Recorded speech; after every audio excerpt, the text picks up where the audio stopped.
मुस्तफ़ा जाने रहमत पे लाखों करोड़ों दरूद व सलाम।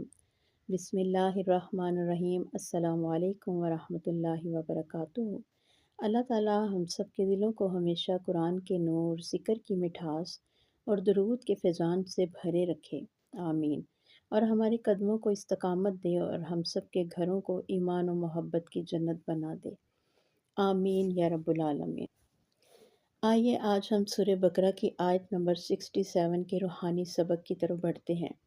यह आयत बनी इसराइल की हठ धर्मी और अल्लाह के हुक्म पर सवालात की ज़्यादती को ज़ाहिर करती है और हमारे लिए ये एक अजीम नसीहत है कि अल्लाह के हुक्म के आगे क्यों नहीं बल्कि लब्बैक कहना चाहिए।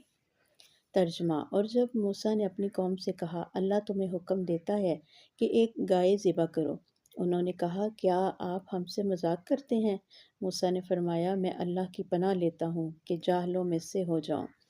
तफसीर। ये वाक़या गाय ज़िबा करने के हुक्म से शुरू होता है, मगर बनी इसराइल ने इस सीधे हुक्म पर फ़ौरन अमल करने की बजाय सवाल पर सवाल शुरू कर दिए। उन्होंने नबी पर शक किया और उनके हुक्म पर हंसी उड़ाई और इस तख़ीर ने इन्हें बार बार आजमाइश में डाला।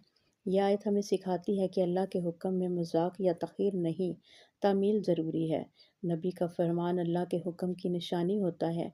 जो बंदा फ़ौरन लब्बैक या अल्लाह कहता है वो अल्लाह का महबूब बन जाता है, और जो अक्ल, मंतक या मजाक में पड़ जाए वो हदायत से दूर हो जाता है। अमली पैगाम यह है कि अल्लाह का हर हुक्म भलाई के लिए है, चाहे हमें फ़ौरन समझ ना आए।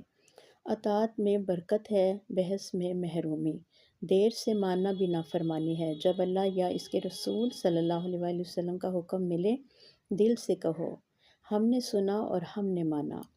दुआ है उस रब्बे ज़ुल जलाल से, अल्लाह हमें उन बंदों में शामिल फरमा जो तेरे हुक्म पर फ़ौरन अतात करते हैं, जो तेरी पुकार पर लब्बैक कहते हैं और जिनके दिल तेरे कलाम को सुनकर नरम और फर्माबरदार हो जाते हैं। आमीन या रब्बुल आलमीन। अल्लाह करे ये आयत हमारे दिलों में फर्माबरदारी, आजिज़ी और अदब का नूर जगा दे। हमेशा याद रखिए, अल्लाह के हुक्म पर झुकने वाला कभी गिरता नहीं, बल्कि वो अल्लाह के करीब होता चला जाता है। सुबहान अल्लाह। आमीन अल्लाहुम्मा आमीन। जज़ाकल्लाहु खैरा। आइए कुरान से अपने दिलों को रोशन कीजिए।